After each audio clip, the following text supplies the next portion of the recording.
Hi, I'm Mike Dilk and you're listening to the Relax Back UK show, the show that explores all kinds of health topics relevant to you, your family and your friends. Each week I talk to expert guests from a range of backgrounds to inform and entertain you. So please do join the Relax Back UK family and stay tuned. Hi, and thank you for joining me on the Relax Back UK show. Now, do you find health and fitness apps useful? The number one benefit that people see in health apps is it helps people stay motivated through reminders, tracking and progress tools. I chat with Tom Popsis and Grace Gimson of the Live Better platform about some of the positives and some of the negatives of these sorts of apps. Then the story of a supplement from businessman Babry Oren. Initially, this product was developed for the Chernobyl victims to remove the radiation poisoning. He tells me about the history and current claims for his folium PX supplement.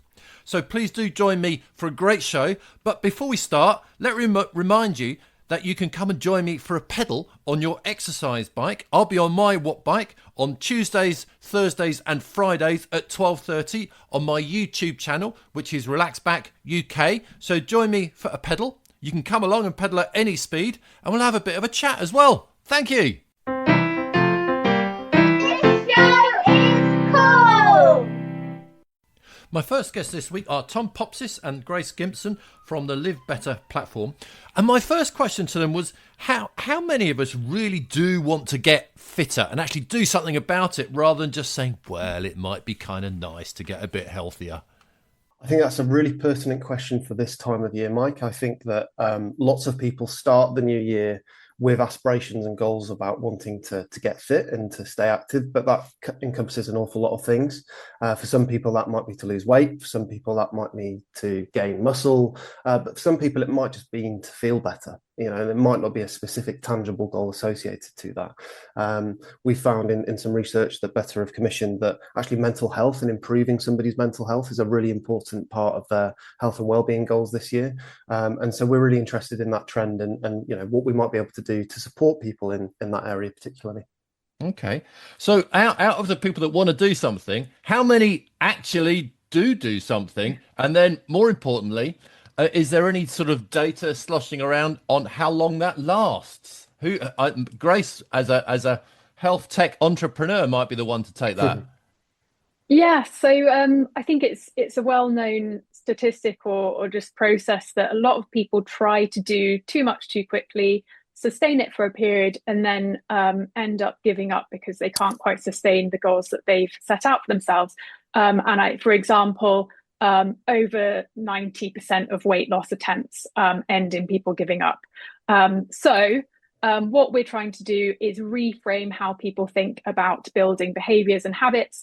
It needs to be much more small, much more consistent, and much more sustainable. So some of the features that are being launched within this new platform help people to check in with where they are, what are their goals, what are their current behaviors, and helps them to create a plan for really small things that they can achieve over the long term for physical and mental health. Okay. I'm going to let you fight the corner for apps in general and this new platform, because I believe this platform you're talking about is an app. Is that right?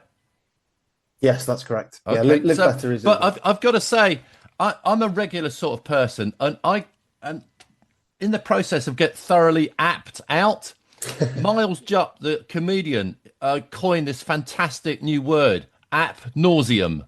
It seems like to do anything now, it's to park my car, to go shopping, to get a prescription from the doctors, I need an app. Am I the only one going, enough with the apps? I had too much. Persuade me otherwise, that what you're proposing is a good thing and not just another bloody app. Well, I'll agree with you for a minute there, Mike. And I certainly feel your pain that there are an awful lot of apps out there. And yeah, whether you're ordering a coffee or you're doing your local food shop, everything is available to you on your app. There's benefits to that. Our research shows that people are using between 5 to 6 apps on a regular basis. And what we're, very conscious of is that actually to combine, a series of resources and tools for people in one place to avoid them having to go and download lots of different services is probably one of the best ways to make things accessible for them. But apps make things accessible. They make things easy for people to get access to without having to physically attend or, leave the house on a cold day like today to go to your local leisure facility.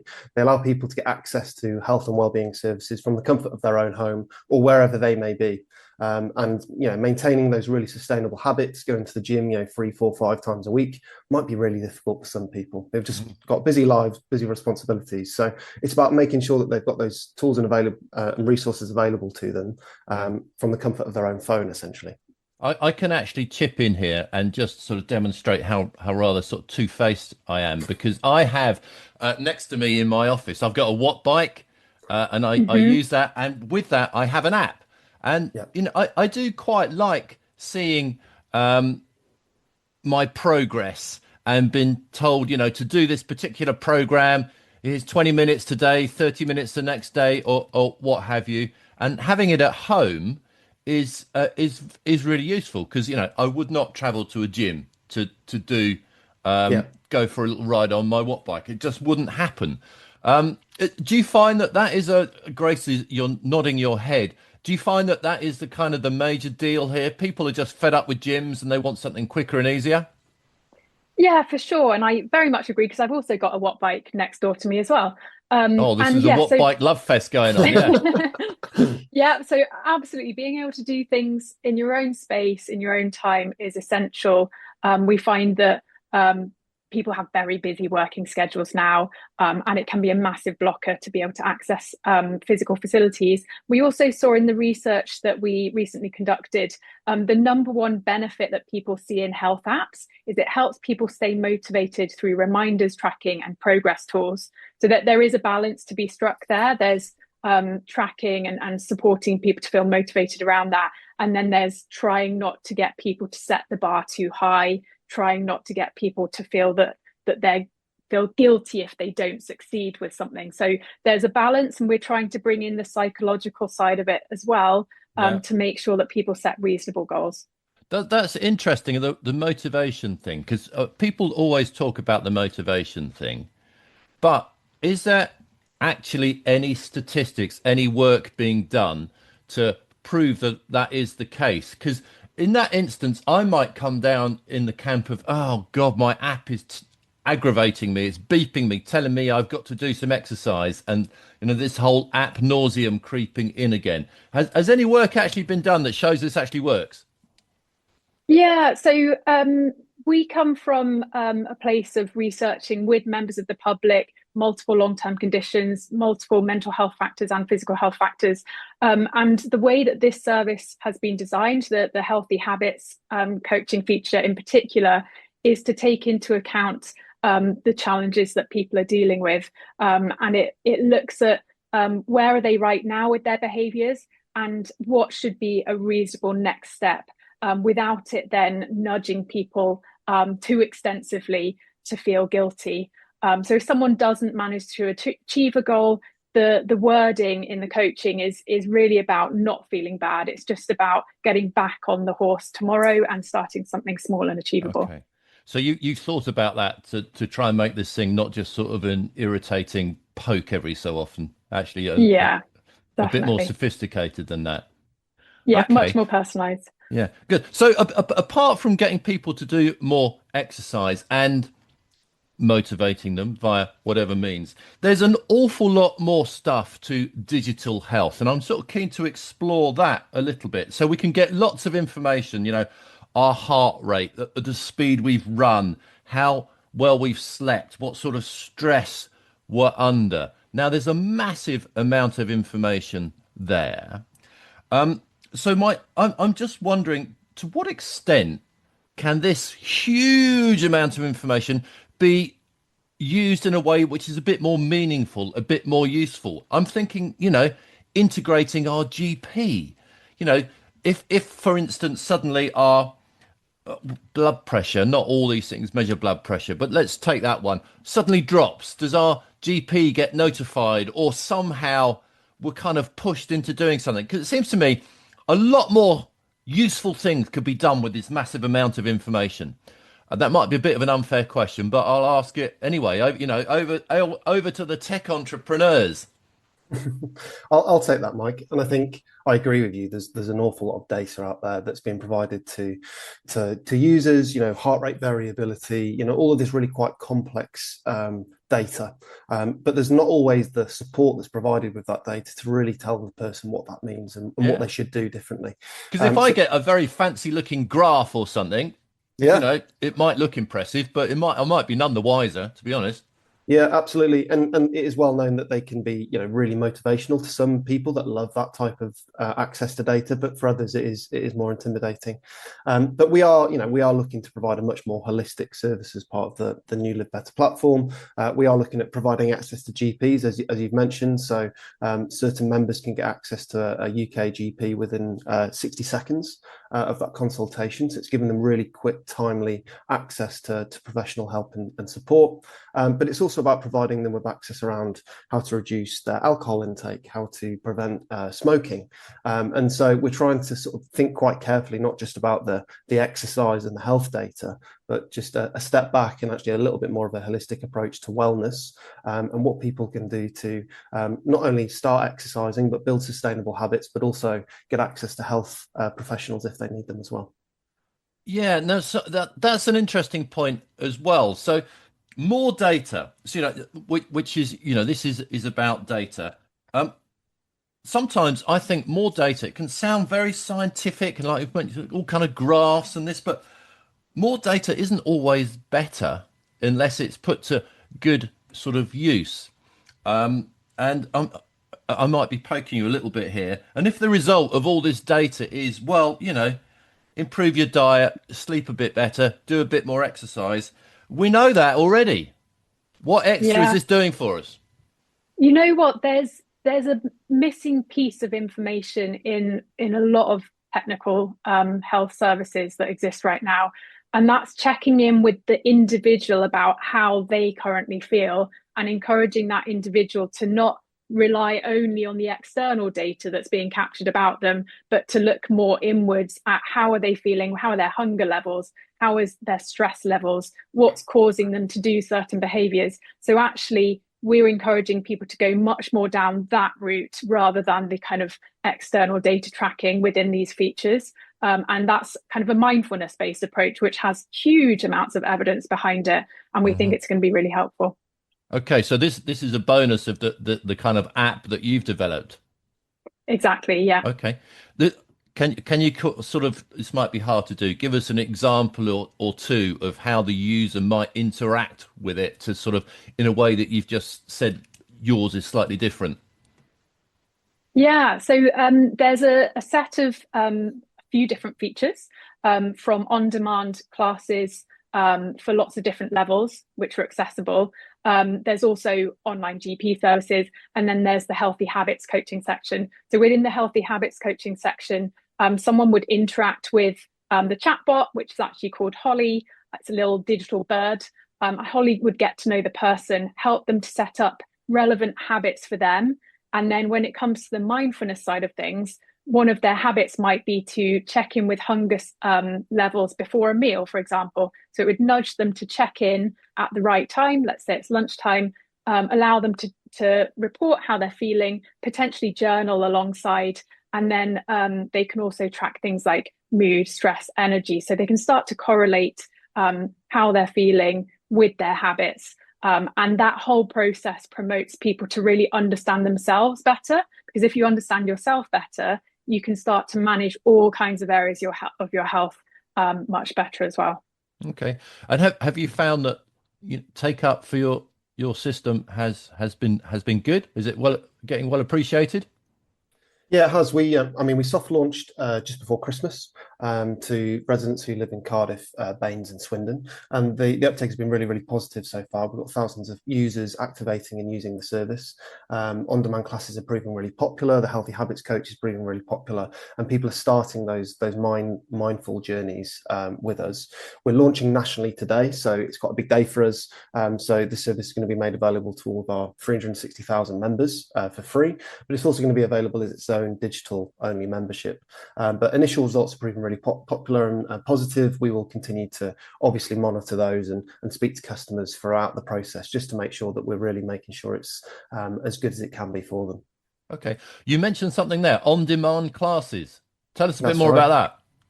Yep. So we've partnered with industry leaders in providing sort of fitness content, fitness classes to users that they can access from their phone, from their laptop, or they can cast onto their TV if they want to see it on a bigger screen.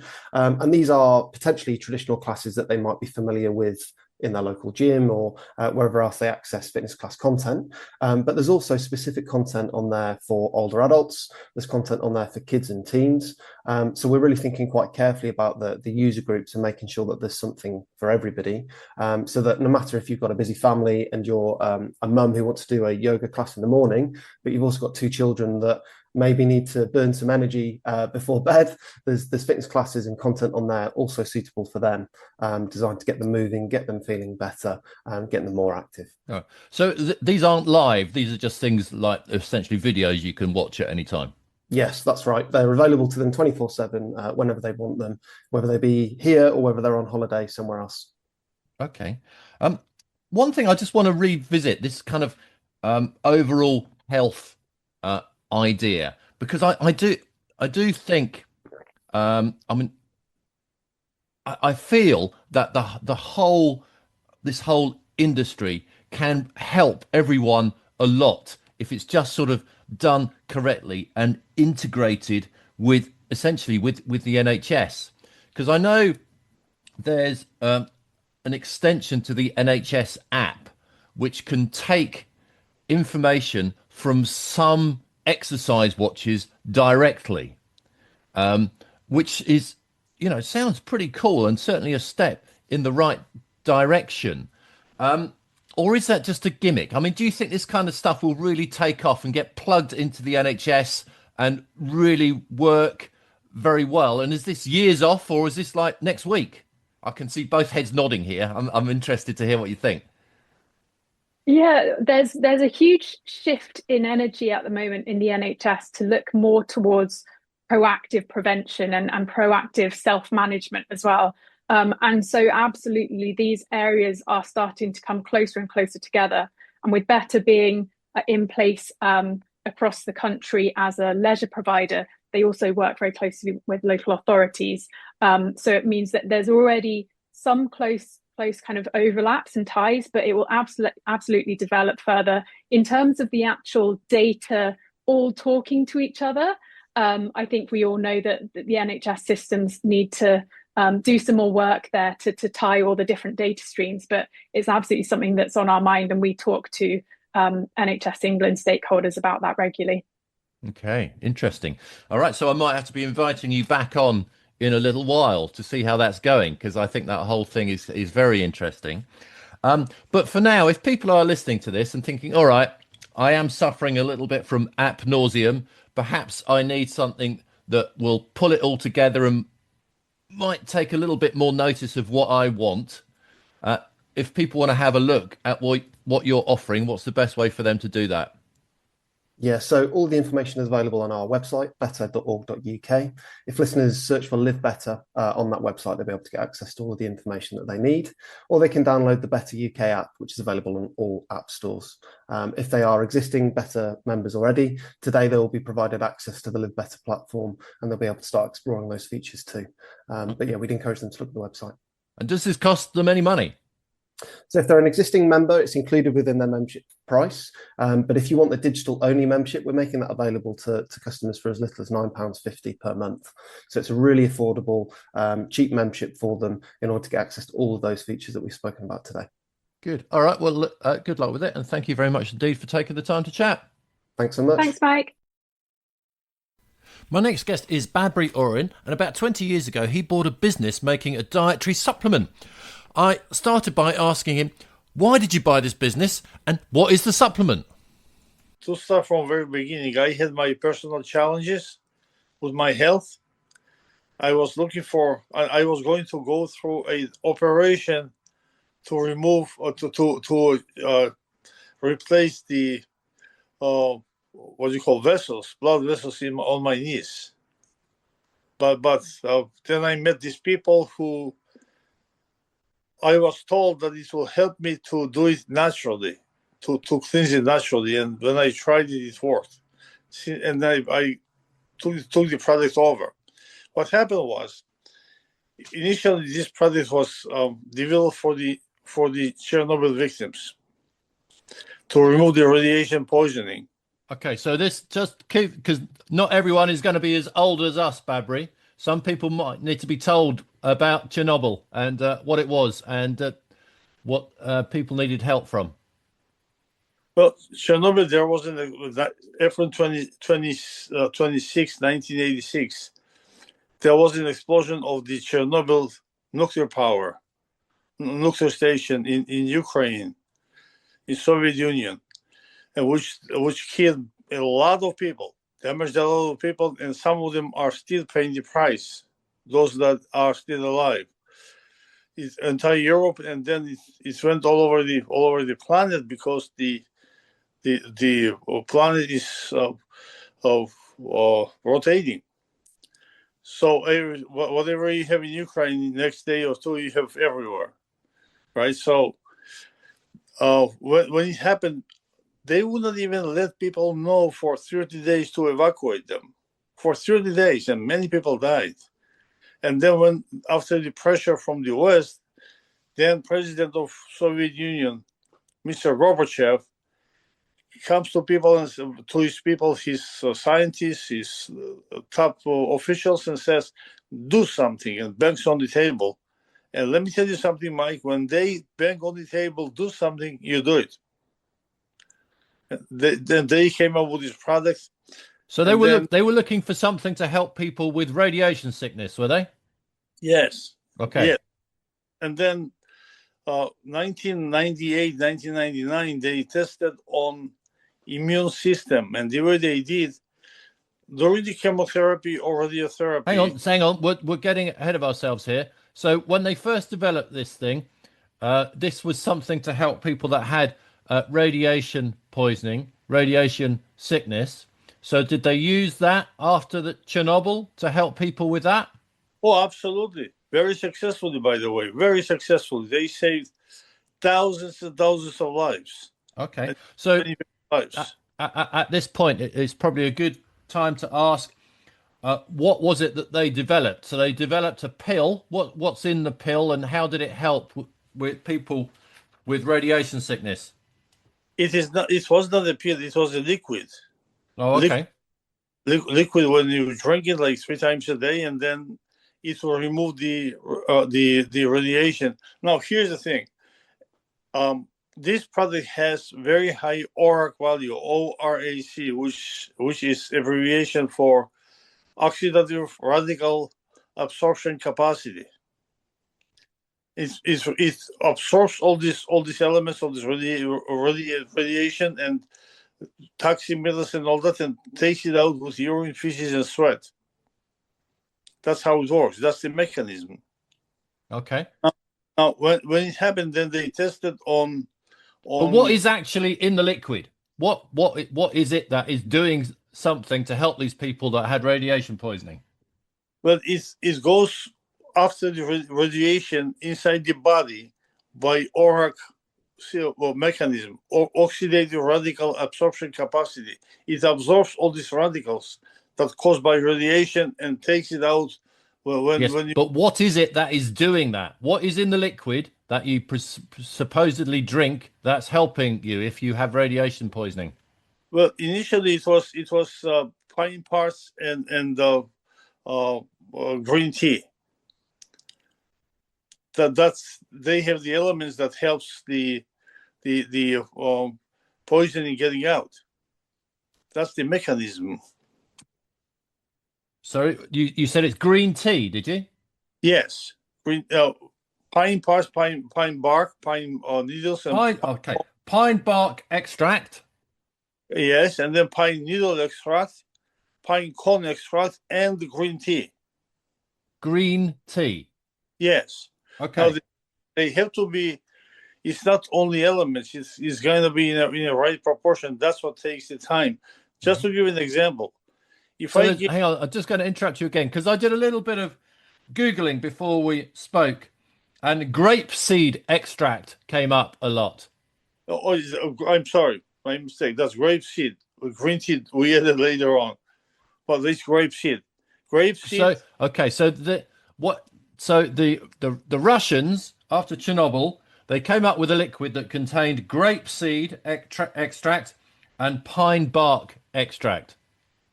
Pine bark, pine needles, and pine cone, and then grape seeds. Okay, and then all of them together, they made that liquid which removed all the radiation out of human body.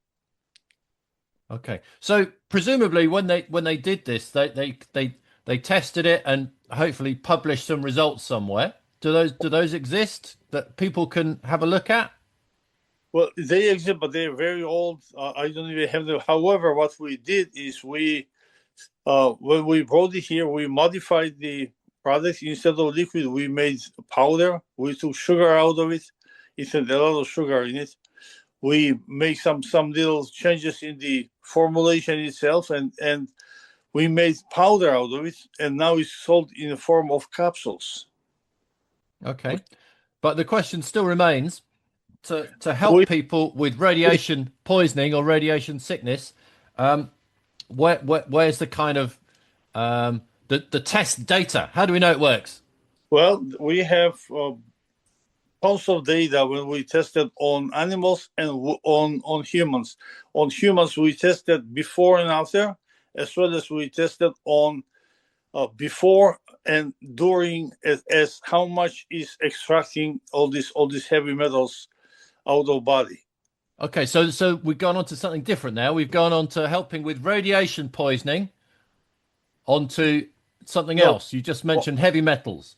Yeah, exactly. But what happened is once we took this product over, we also tested on heavy metals. Okay. And that showed that it removed every single toxic metal and normalized the amount of metal should be inside the body. Okay, so you did some proper trials with presumably started with animals and then moved on to people. Is that correct? Absolutely, yes. And we're still doing it on many different directions. You see, let me just show you. You see this called muscle, which is it's called how do you say it in English? It's called biomedical series right here. Yeah, I can't. You're just for the listeners. Babry's holding something up to the camera, but unfortunately, it's out of focus, so I can't see it. But never mind. Well, this is one of the journals in 2021, publishing as how it worked on the animals, and then we did the. Where's this research been done, Babry? That was done in 2019, 2020. Yeah, where? Which university or which? That was done in the Beritashvili Institute, Scientific Institute in Georgia, Republic of Georgia. Okay. But all the tests that what we did on people, they all were done in the United States. Okay. Before and after, and before taking product, and before after on the third day. Right. And excellent. So you've tested these on people for removing heavy metals, and so you've presumably published the results for that, yeah? Absolutely, we published results on that, and we 4 consecutive years we have these publications. First time it was tested for heavy metals, then we tested for infection, inflammation when the COVID was here. Then we tested on emotional stuff. Then we tested on autism, and we are now testing on autism on the elder people and Alzheimer's disease, Parkinson's disease, and a couple of other things. As we speak, we are testing them very aggressively. So people can read all these peer-reviewed published papers anywhere, can they? Absolutely. We just Excellent. published in Abu Dhabi, and we will be publishing in Barcelona. And we also, for people of EU, European Union, if they are close to Spain, they can attend. We will be presenting the results of the scientific results in Barcelona on neurological convention. Great. So links to all these papers are on your website, are they? I think they are. I don't never go to the website myself, but if I can put them today, it doesn't matter. I think that would be good. All right. So you've got something that started off helping people with radiation sickness, then moved on to removing heavy metals. So Babry, can you just outline the mechanism that these grapeseed extracts and pine bark extracts kind of help with the removing of heavy metals, and which part of the body do they remove them from, and all this kind of stuff? It does not go from specific part of the body. It goes on a holistic basis. It takes from whole body, because you see, when you have all these heavy metals, with the bloodstream, it goes all over around the whole body. And then and in our head, in our brains, which is the biggest part of the body, but when this stream goes all around it, then the effects on psychological, on neurological, and you name it, they're bad news when you have excessive quantities, because you see, we have to have all of these metals in our body, whatever soil has, but they have to be imbalanced. If you have more than what you call reference range, then you're in trouble. Also, when you have essentials such as magnesium, iron, copper, when you have less than you should have, which are essentials, then you're also the same trouble. Mm-hmm. What is take out all the excessive toxins and replenish all the essentials, whatever is in short. Yeah, so Babry, what I think might be of interest, if you can just simply, if it is possible to do simply, just tell me what the mechanism of the supplement that you've created or you're selling to remove these heavy metals. Because just saying there's an imbalance and we need to fix it, that's fine. But tell me, how does it actually do it? What's the mechanism? Just simply. The mechanism is ORAC, which is oxidative radical absorption capacity. Think of it like this. When you wash your hands, sometimes you cannot clean your hands totally with cold water. But if you use soap, that soap absorbs all that what you want to remove from your hands, and your hands are clean. If you did I express myself correct? Try again. You say ORAC. What's yes? Oxidative radical absorption capacity. All right. Absorbs all the oxidative radicals. From where? From your blood? From your muscles? From your nose? Tell me. From your body. From mostly from the bloodstreams. It absorbs all the oxidative radical. What do you call? Oxidative radicals, and then once it's clean, then body is balanced, and you can longer and better. That's all. So it takes whatever this stuff is. It takes up the heavy metals. Then how does it get out of your body?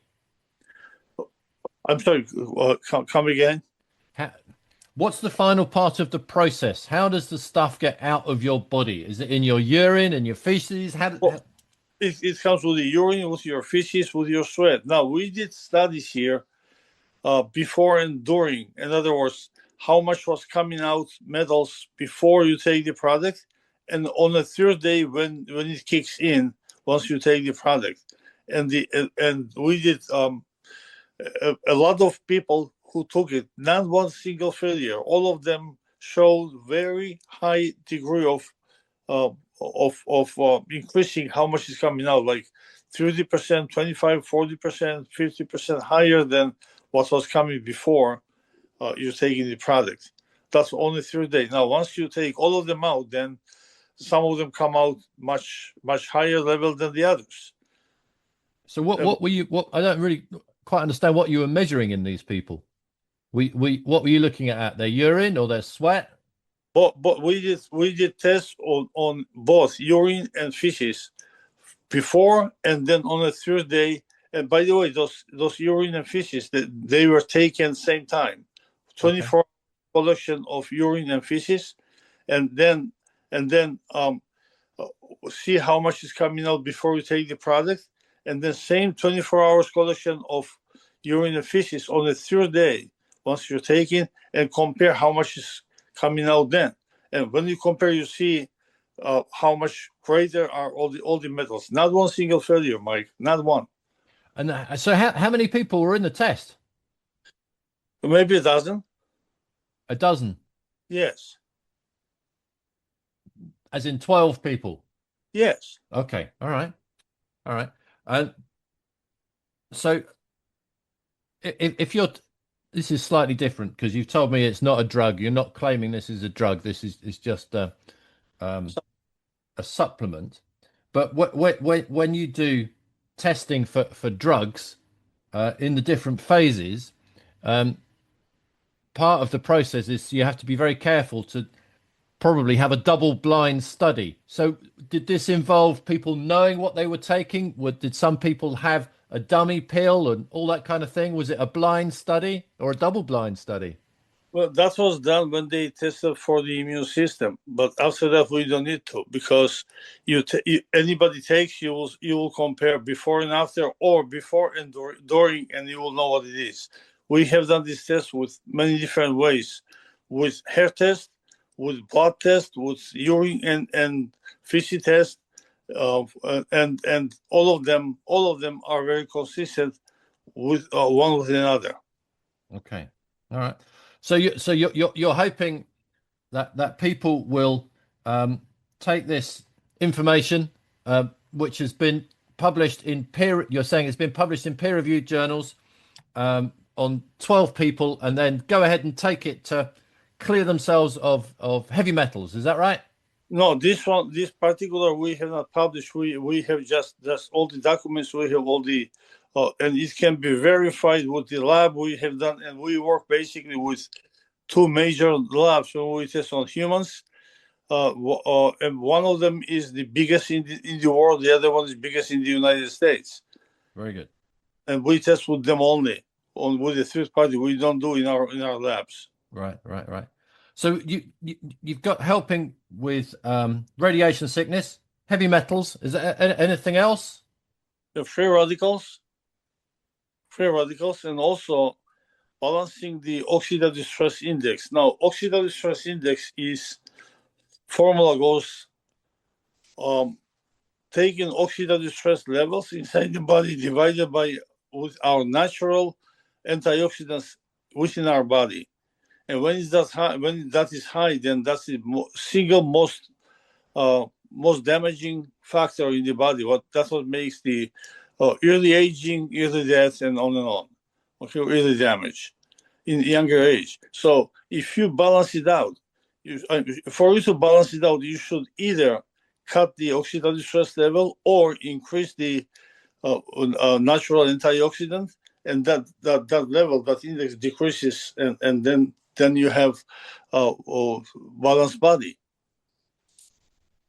And our product does both. The decreases the oxidative stress level and increases the essentials, which are natural antioxidants within the body. Okay, so 3 things that will do for us then. So the radiation, heavy metals, and balancing antioxidants. Yes, free radicals. Yes, and free radicals, and that helps. Okay, very good. So can you again, as far as the mechanisms, is the mechanism for all 3 things pretty much the same as far as you're concerned? Basically, yes, pretty much the same. Okay. Are there any? So if you're taking these pills, these supplements, are there any side effects people need to think about? Not one single negative side effect. What we have experienced is that when somebody takes it when it kicks in, maybe within first day, second day, person will experience some dizziness, and if and when it happens, it's a good sign. Nothing to panic about. It. Just the opposite. That means it started working, functioning. Okay. And can you say if you're taking medication for other things, can you take these supplements with medication for other things? Okay, these products do not affect one way or another with any other medications or supplements or vitamins. None, zero. As long as, number one, you take before meal, like half an hour before meal on an empty stomach, and do not mix with anything else for half an hour. And the reason is, if you have two different products with similar, to some extent, similar functionalities, one might cancel the other one, and that creates this balance. You don't want to do that. Okay, all right, very good. So the final thing then, which I'll ask you. So we mentioned this before, but I didn't quite get if people want to look at your website and see the results of these tests, what's published in peer-reviewed journals, this kind of thing. There are links to that on your website, are there?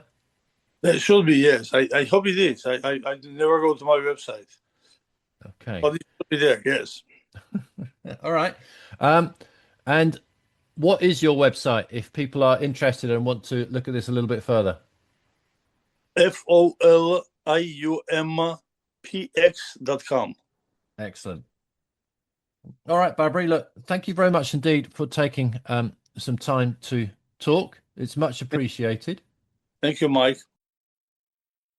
Thank you very much to my guests on this week's show. They were Tom Popsis and Grace Gimson from the Live Better platform and Babry Oren from Folium PX. Thank you to you for listening and have a healthy week. Until next week. Thanks for listening to the Relax Back UK show. Join me, Mike Dilk, again next week for more fascinating interviews and chat. If you're listening to the podcast version, please subscribe, like, and share it with your family and friends. And have a healthy week. Until next week.